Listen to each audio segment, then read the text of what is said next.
지금부터 4월 15일 실시되는 제21대 국회의원 선거, 의정부시 갑선거구 더불어민주당 장수봉 예비후보를 만나보겠습니다. 오늘 이 시간에는 구체적인 정책 공약보다는 예비후보에 대한 인물 소개에 비중을 두었다는 점 미리 말씀드립니다. 안녕하세요. 네, 안녕하십니까. 네, 후보께서 지난 23일 예비후보 등록을 하셨는데요. 약간의 고민과 갈등도 있었던 것 같습니다. 네. 소감이 어떠신가요? 약간 갈등이요? 갈등 많았죠. 정말 해야 되나 말아야 되냐 고민 많이 했습니다. 사실 제가 노숙인을 또 보호하고 케어하는 일을 맡아서 또 그것도 시설장으로서 역할을 하고 있었거든요. 네. 그것도 한 5년 동안이나 또 신분이 보장된 일이었었는데 그 일을 그만두면서 제가 과연 엄중한 국회의원 그 직을 과연 내가 수행할 수 있을까, 또 될 수 있을까, 그런 부분에 대한 고민이 없었다면 그건 사실 거짓말이고요. 정말 많은 등을 했는데 그래도 제가 살아온 경험이라든지 여러 가지 또 제가 할 수 있는 능력이라든지 여건 이런 거 갖다가 판단해보고 많은 사람들하고 의견도 나눠보고 최종 결과 지금 이 시점에서 내가 안 나가게 되면 정말 후회할 것 같다라는 생각이 들었고, 또 이 부분에 대해서는 또 여러 가지 우리 당내에서도 많은 얘기들이 나오고 또 비판적인 시각도 있어서 이런 부분에 대해서는 우리 당에서도 정정당당하게 올바른 후보가 나가야 되지 않을까 그런 판단을 했는데, 그게 바로 저라면 제가 한번 그걸 감내를 해보겠다 그렇게 생각해가지고 결심을 했죠. 그래서 과감하게 아마 갑에서는 제가 제일 먼저 예비후보 등록을 한 걸로 그렇게 알고 있습니다. 네, 맞습니다.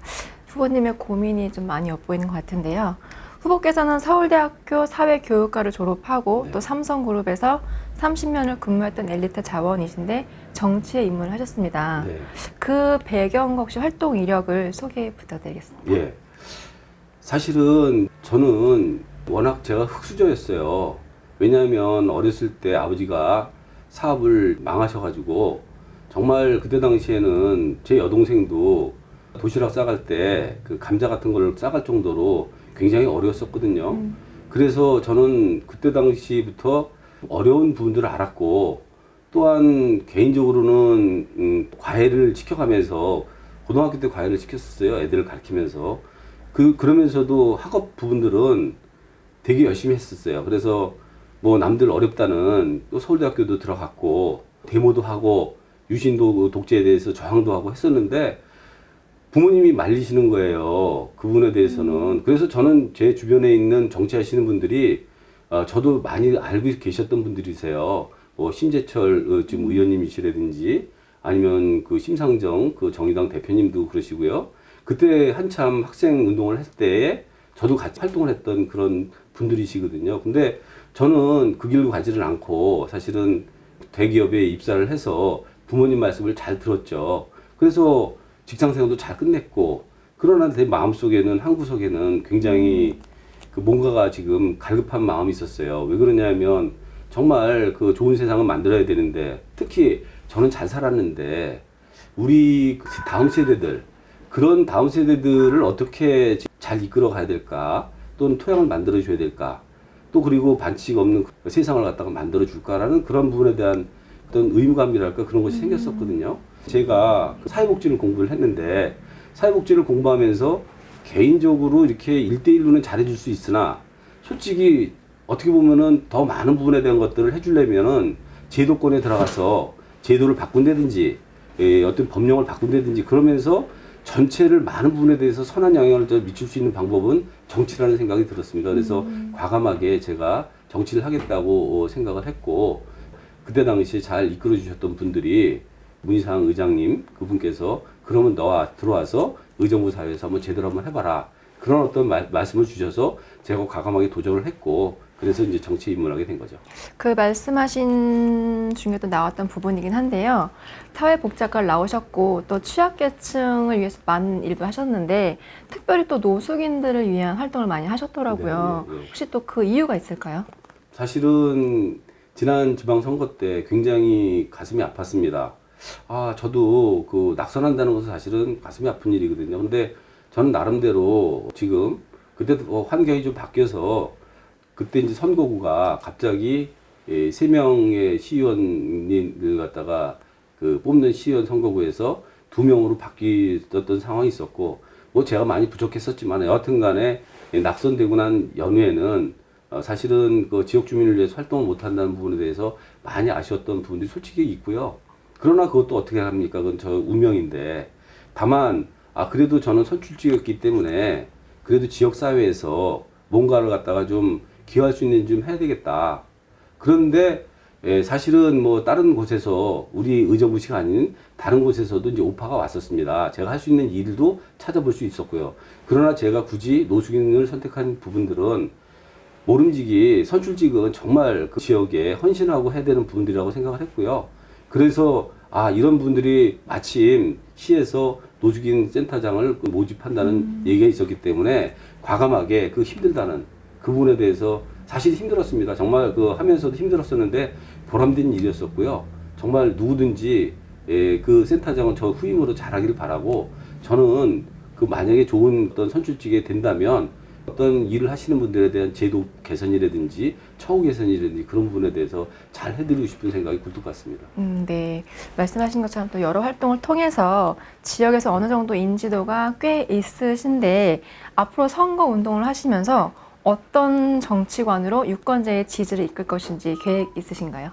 네, 저는 계획이랄까 뭐 그런 분들도 계획일 수도 있겠죠. 근데 언행일치 같습니다. 제가 봤을 때는 말과 행동이 같으면 제 생각할 때는 지역 주민, 유권자분들이 그걸 갖다가 이해해 주시더라고요. 왜냐하면 감동을 시킨다는 부분들은 딴 게 감동시키는 건 아닌 것 같아요. 우리 유권자 주민들께서는요, 사소한 부분들에 대해서 굉장히 고마워하시고 감동을 받습니다. 그 정치하시는 분들 다 마찬가지지만 말로만 하는 것이 아니라 행동으로 하고 거기에 진정성 갖고 그 분들을 만나서 그분들이 하시는 아쉬운 얘기들을 참 가슴으로 좀 들어주고, 그 될 수도 있고 안 될 수도 있잖아요. 뭐 시의원이라든지 뭐 국회의원이지 모든 분들이 다 해줄 수는 없는 거잖아요. 그죠? 그런 상황 속에서 저는 제가 봤을 때는 그분들이 원하는 사항들을 잘 받들어 주면서 그걸 어떻게 하면 제도화 시켜줄 것. 잘 되면 정말 좋죠. 정말 저도 보람되고. 그러나 그분들한테 대해서 그런 마음 자세로 다가선다면 제 생각할 때는 그 주민들과 시민들, 국민들께서는 정말 그 사람에 대해서는 그 잘 받아주시고 그 사람들을 갖다가 뽑아주실 거라고 저는 믿습니다. 왜 그러냐면 그것이 제가 그 시민을 바라보는 그 위민과 애민의 가치라고 저는 생각을 합니다. 다음은 조금 곤란할 수도 있는 질문이긴 한데 안 물어봤으면 좋겠는데. 정치효사가들이 많이 궁금해하고 있습니다. 네. 이번 출마가 유명 정치인 아들의 단수공천 부담을 줄여주기 위한 것이라는 얘기가 돌고 있는데요. 이에 대한 후보님의 그 강력한 입장을 표명해 주시기 바랍니다. 솔직히요. 네. 그런 질문을 받기에는 제가 유쾌하지 않은 질문 같습니다. 네. 왜 그러냐면 둘러리 저도 귀가 있으니까 듣잖아요. 뭐 페이스메이커, 때에 따라서는 그야말로 맞다나 뭐 언저리에서 있는 사람. 저는 그런 사람이기를 살아오면서도 배격을 했고요. 물론 그럴 법도 해요. 왜 그러냐면 혼자 나가게 되면은 상당히 그분에 대해서는 이게 뭐냐, 분위기 맞춰주러 나왔네, 그런 얘기를 할 수 있지만 저는 분명하게 말씀드리지만 둘러리가 아니라 저는 주연이 될 수 있는 자격도 되고 할 수 있는 능력도 있다고 생각을 하고, 무엇보다도 여러 가지 측면에서 그 후보가 저도 뭐 직접적으로 검명을 안 하겠습니다만 또 어떻게 보면은 또 사랑하는 후배이기도 하고, 그런데 젊은 분이시고 잘할 거라고 저도 생각을 해요. 그러나 아직까지는 제가 지역 경험이라든지 의정 활동이라든지 과거의 어떤 조직 경험이라든지 경영이라든지 효율이라든지 많은 부분에 대해서 누구 못지않게 또 주민을 사랑하는 마음이라든지 그런 측면에 봤을 때는 결코 아니다라고 말씀을 드리고요. 말씀드린 대로 지가 한 5년 동안 보장되어 있는 자리를 갖다가 걷어차고 나올 정도로 했는데 그게 가당치나 한 소리겠습니까? 네. 저는 그분에 대해서는 네. 제가 할 길은 제가 잘 가고요. 결코 그분에 대해서는 물러서지도 않을 겁니다. 네, 한간에 그 흘러다니는 소문은 절대 아니다. 네, 진짜. 알겠습니다. 그러면 이제 후보께서는 앞으로 이제 치러야 할 경선에서 네. 어떤 면에서 후보님이 경쟁력이 있다고 생각하시나요? 조금 전에도 좀 중첩되는 부분들이 있겠습니다만 저는 기본적으로 흑색선전, 뭐 비방, 금전 뭐 사실 돈도 없고요. 솔직히 그런 분에 대해서는 정말 저는 배격을 할 거고요. 시민들이 원하는 정치, 깨끗한 정치, 청렴한 정치. 저 역시도 의정활동을 하면서 그런 부분에 대해 모토를 삼아왔습니다. 뭐 여러 가지 부분에 대해서 불효불급한 국외 연수라든지 그런 부분에 대한 것들 때에 따라서는 거부도 했었고요. 그건 나쁘다는 건 아니지만 여러 가지 측면에서 보면은 정도를 가고 싶은 생각이 들고요. 그렇기 때문에 제가 만약에 경선을 한다면 저는 인물과 정책과 그 앞으로의 어떤 비전과 그런 측면에서 저는 우리 상대 경선 후보하고도 할 수 있다고 생각되고 그것은 본선에 가서도 마찬가지라고 생각합니다. 저는 본선도 정말 깨끗하고 청렴한 그리고 올바르게 할 수 있는 그 사람을 뽑아줄 수 있는 우리 시민들의 눈높이가 있다고 생각을 해요. 그래서 저는 그분에 대해서는 얼마든지 자신 있고 제가 여러 가지 어떤 조직적인 측면에서 부족한 부분 많습니다. 그러나 그 부분들은 제가 얼마든지 제가 극복할 수 있고요. 많은 사람들이 응원해 주실 거라고 생각하고 특히 우리 의정부 시민이 많이 깨어 있습니다. 그리고 우리 민주당원분들도 많이 깨어 있습니다. 저는 깨어 있는 그런 시민, 깨어 있는 그 당원들의 힘을 믿습니다. 그렇기 때문에 저는 정정당당하게 승부할 겁니다. 그럼 그러한 경쟁력으로 이제 국회의원이 되신다면 의정부를 위해서 가장 먼저 어떤 분야 일을 추진하고 싶으신가요? 의정부요? 네. 저는 의정부에 태어나지는 않았습니다. 그러나 40여 년 이상을 어떤 본토 배기보다도 더 오래 살았고 사랑한다고 저는 자부할 수 있습니다. 저는 우리 눈물 젖은 땅, 미군 공여지가 많은 땅, 그래서 개발도 안 되고 항상 우리 입장에서는 군사기지라는 손가락질을 받는 그런 땅이었었습니다. 저는 너무너무 그 부분에 대해서 아쉬웠었고요. 지금도 아직도 우리 주변에는 미군 공여지가 남아 있습니다. 지금 다 떠나고 있죠. 평택으로 다 이전했죠. 하지만 지금 특히 의정부 갑 지역에는 CRC, 레드클라우드, 캠프 레드클라우드 그게 남아 있습니다. 그리고 또 캠프 잭슨, 뭐 그런 여러 가지 캠프 포링워터, 캠프 라가디아 많은 그 미군 공여지가 남아 있습니다만 그 부분에 대해서 안병용 시장님이 아마 잘 제가 봤을 때는 좀 준비하고 계신 거라고 생각합니다만 저도 마찬가지 그 부분에 대해서는 우리 주민들을 위한 좋은 그런 개발이 이루어져야 된다고 생각하고 그러려면 무엇이 필요해야 되느냐 전문가들의 어떤 그것이 아니라 시민들의 어떤 그 수기 과정이 있지 않습니까? 시민들이 원하는 그런 부분들에 대한 것들을 저는 많이 반영하고 싶어요. 그래서 그것이 시민들한테 돌려주는 그런 결과로 나타났으면 좋겠다는 생각이 들고요.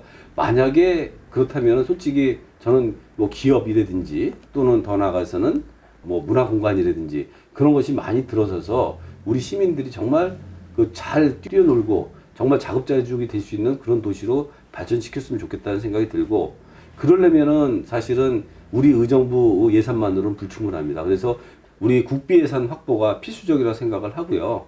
이런 측면에서 저는 제 힘을 다 바쳐서 많은 선배 국회의원님들의 어떤 지혜를 빌려서 반드시 국비 예산 부분들을 많이 따와서 문화가 융성될 수 있는 자급자족이 될 수 있는 그런 도시를 만들어 드리고 싶습니다. 또한 한 가지 더 있다면 강릉동 지역 같은 경우는 굉장히 주거 환경이 취약합니다.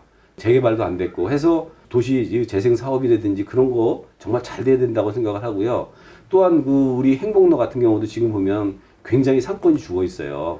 지금 밀락상권이라든지 저쪽 부분들은 많이 지금 꽃피우고 있지만 특히 이제 갑 지역에 있는 그 부분에 대해서는 너무 뒤처져 있는 것이 사실이고요. 거기에 어떤 상권 그 재개발이라든지 상권 활성화라든지 그런 부분에 대해서 좀 더 많은 고민을 해서 우리 시민들한테 도움이 될 수 있는 그런 사업을 전개하고 싶습니다. 네, 알겠습니다. 그러면 마지막으로 요즘은 자기 PR 시대인데요. 자기 PR이 피 터지게 알려라라고 합니다. 우리 의정부 시민분들께 우리 후보님을 알릴 수 있는 자기 PR 시간 드리도록 하겠습니다. 네, 존경하는 우리 45만 의정부 시민 여러분, 그리고 호원권역, 흥성권역 우리 주민 여러분, 정말 저는 제 경험과 노하우 그리고 제가 갖고 있는 시민을 위한 그런 열망 그런 걸 담아서 우리 시민들한테 정말 잘하고 싶습니다. 우리 의정부는 과거 60년, 70년 동안 미군 기지, 군사도시로서 너무 많은 피해를 많이 받아왔습니다. 우리 시장님께서 항상 하시는 말씀이 독수리처럼 헐헐 나는 그런 시를 만들겠다고 말씀을 주시는데 저는 거기다가 힘을 보태고 싶습니다. 저 역량이 있다고 생각을 하고요. 또한 이 부분에 대해서는 반드시 제가 해야 된다고 저는 생각을 합니다. 저한테 힘을 주십시오. 또한 사실 이 경선 과정, 본선 과정 결코 쉽지가 않습니다. 그러나 저는 의정부 시민, 깨어있는 시민을 믿습니다. 그리고 또한 우리 민주당원 동지 여러분의 깨어있는 의식 수준을 저는 믿고 싶습니다. 그냥 혈연, 지연, 개인적인 이익 그런 것에 좀 벗어나서 이제는 사람 보고 찍자. 그것이 현실화가 됐으면 정말 좋겠습니다. 정말 진심 다해서 말씀드립니다. 저는 과거 노무현 대통령님이 생각납니다. 노무현 대통령님은 정말 없는 과정에서 그 부분에 조직도 없고 돈도 없고 아무것도 없었습니다. 그러나 시민들께서 세워주셨지 않습니까? 깨어있는 시민. 그래서 우리 그 노무현 대통령님은 그렇게 얘기하셨습니다. 민주주의의 최후의 보루는 깨어있는 시민의 조직화된 힘이라는 말씀을 주셨습니다. 우리 의정부 시민 여러분 그리고 당원 동지 여러분 제가 올바르게 일할 수 있도록 저 한번 도와주십시오. 그러면 제가 실망시키지 않고 우리 시민들을 위해서 정말 진력 다하겠습니다. 제가 갖고 있는 건 모든 거 다 쏟아부어서 우리 의정부 시민 발전에 도움이 될 수 있게 하고 제가 정말 멸사봉공하고 제 개인적인 사리사욕을 갖다가 밀어치고 제대로 된 선량으로서 노력을 하겠다는 말씀 드리겠습니다. 정말 장수봉 기억해 주시고 진심으로 한번 믿어주십시오. 제대로 한번 해보겠습니다. 정말 감사합니다. 네, 오늘 좋은 말씀 감사합니다. 지금까지 4월 15일 실시되는 제21대 국회의원 선거, 의정부시 갑 선거구 더불어민주당 장수봉 예비후보를 만나봤습니다.